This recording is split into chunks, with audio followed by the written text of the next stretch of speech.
নমস্কার, আদাব। ঈদ আয়োজনে আমার আজকের রেসিপি জর্দা সেমাই। জর্দা সেমাই তৈরি করতে খুব একটা বেশি উপকরণ লাগে না, তবে এই জর্দা সেমাইটা তৈরি করতে গেলে একটু ঝামেলায় পড়তে হয়। হয়তো এটা নরম হয়ে যায়, নয়তো ঠান্ডা হওয়ার পরে একেবারেই শক্ত হয়ে যায়। পারফেক্টভাবে জর্দা সেমাই তৈরি করতে চাইলে আমার ভিডিওটা শেষ পর্যন্ত দেখতে হবে। আমার রেসিপিটা ভালো লাগলে ভিডিওতে একটা লাইক দিয়ে যাবেন। চলুন তাহলে শুরু করা যাক। আজকে জর্দা সেমাই তৈরি করার জন্য আমি এখানে কুলসুম চিকন সেমাইটা নিয়েছি। যে কোনো ব্র্যান্ডেরই চিকন সেমাই এই জর্দা সেমাই তৈরি করতে ব্যবহার করা যাবে। 200 গ্রামের এই প্যাকেটটি আমি সম্পূর্ণটা দিয়েই জর্দা সেমাই তৈরি করব। প্রথমে সেমাইগুলো প্যাকেটে থাকা অবস্থায় 1.5 থেকে 2 ইঞ্চি করে ভেঙে নিচ্ছি, কারণ এই জর্দা সেমাই খুব বড় থাকলে রান্না করতে একটু সমস্যাই হয়। তবে একেবারে গুঁড়ো গুঁড়োও করে ফেলা যাবে না। সেমাইগুলো ভাঙ্গা হয়ে গেছে, এবার আমরা চলে যাচ্ছি মূল রান্নাতে। চুলায় একটা এইরকম ছড়ানো পাত্র দিয়ে দিয়েছি কিছু সাদা এলাচ, দারুচিনি ও তেজপাতা।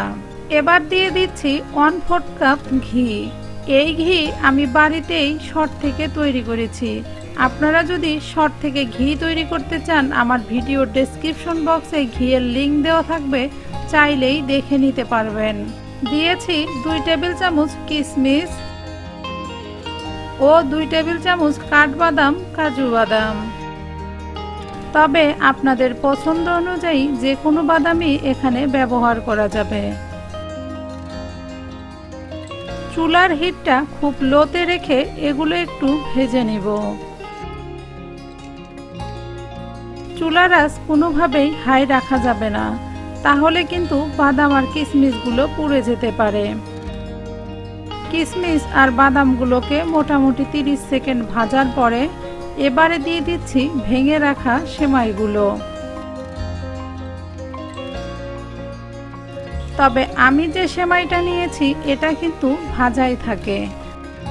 তারপরেও চুলার আঁচটা সর্বোচ্চ লোতে রেখে 3-4 মিনিট ভেজে নিব। সব প্যাকেটের সেমাইগুলো কিন্তু ভাজা থাকে না, সেক্ষেত্রে সেমাইগুলো ভাজতে একটু বেশি সময় লাগবে। চুলার আঁচ এই জন্য লোতে রাখতে বলছি, কারণ এই সেমাইগুলো ভাজতে গেলে কিন্তু পুড়ে যাওয়ার সম্ভাবনাটাই বেশি থাকে। সেমাই, বাদাম, কিশমিশ এগুলো পুড়ে গেলে কিন্তু খেতে খুব তিতা লাগে।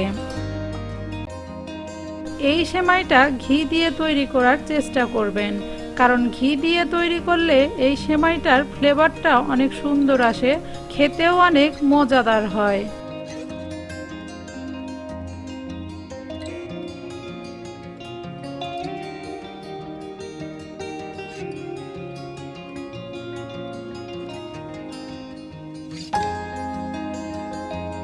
সেমাইয়ের গায়ে যখন হালকা সোনালি আভা দেখা দিবে এবং ঘিয়ের গন্ধও ছড়িয়ে পড়বে, তখনই বুঝতে হবে সেমাইটা ভাজা হয়ে গেছে। যেহেতু সেমাইটা ভাজাই থাকে, তাই বেশি ভাজারও প্রয়োজন পড়বে না। সেমাইগুলো ভাজা হয়ে গেছে, এবারে মিষ্টি করার জন্য দিয়ে দিব 1/2 কাপ চিনি। তবে আপনি যদি মিষ্টি খেতে বেশি পছন্দ করেন, সেক্ষেত্রে চিনির পরিমাণটা বাড়িয়েও দিতে পারেন। চিনিটা দেওয়ার পরে চুলার আঁচ লোতে রেখে আবারও 2-3 মিনিট সেমাইগুলোকে ভেজে নেব। এতে করে চিনিটা লালচে কালার আসলে সেমাইয়ের কালারটাও সুন্দর আসবে। এই সেমাইটি তৈরি করার সময় আমি চুলার আঁচ প্রথম থেকেই লোতেই রেখেছি। আশা করি আপনারাও লোতেই রেখে তৈরি করবেন, সেক্ষেত্রে পুড়ে যাওয়ার সম্ভাবনাটা থাকবে না।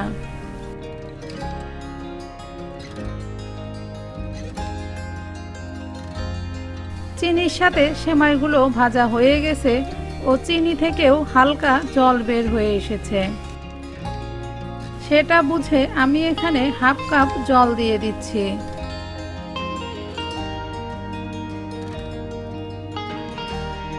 জল দেওয়ার পরে সেমাইগুলো জলের সাথে নাড়াচাড়া করে দিয়ে মিশিয়ে নিয়ে একটা ঢাকনা দিয়ে ঢেকে দিব। ঢেকে দিয়ে 3-4 মিনিট সিদ্ধ করে নিব। এর মাঝে ঢাকনা খুলে নেড়ে চেড়ে দেওয়ার কোনো প্রয়োজন নেই। 5 মিনিট পরে সেমাইগুলোকে আলতো করে উপর নিচ করে দিচ্ছি। এই সেমাইগুলো নাড়াচাড়া করার ক্ষেত্রে একটু সাবধানেই নাড়াচাড়া করতে হবে। খুব জোরে নাড়াচাড়া করলে কিন্তু সেমাইগুলো ভর্তা হয়ে যেতে পারে। সেমাইগুলো কিন্তু এখনো পুরোপুরি সেদ্ধ হয়নি। সেমাইগুলো পুরোপুরি সিদ্ধ করার জন্য আমি এখানে হাফ কাপ তরল দুধ দিয়ে দিচ্ছি। তবে এখানে জলের সাথে গুঁড়ো দুধ মিশিয়েও দেওয়া যাবে। আপনারা যদি দুধ পছন্দ না করেন সেক্ষেত্রে জল দিয়েও এই সেমাইটা তৈরি করা যাবে। তবে একটু দুধ দিয়ে তৈরি করলে এটা খেতে একটু সুস্বাদুই হয়।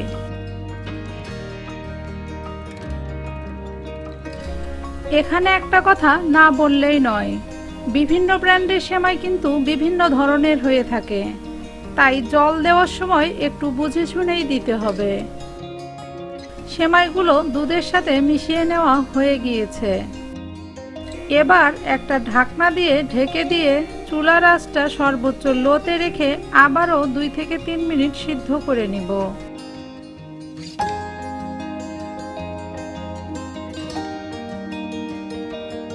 2 থেকে 3 মিনিট পর ঢাকনা খুলে দেখে নিব সেমাইটা হয়েছে কিনা। সেমাইগুলো সেদ্ধ হয়ে গিয়েছে। এবার চুলাটা বন্ধ করে দিয়ে চুলার উপরে একটু নাড়াচাড়া করে নিচ্ছি।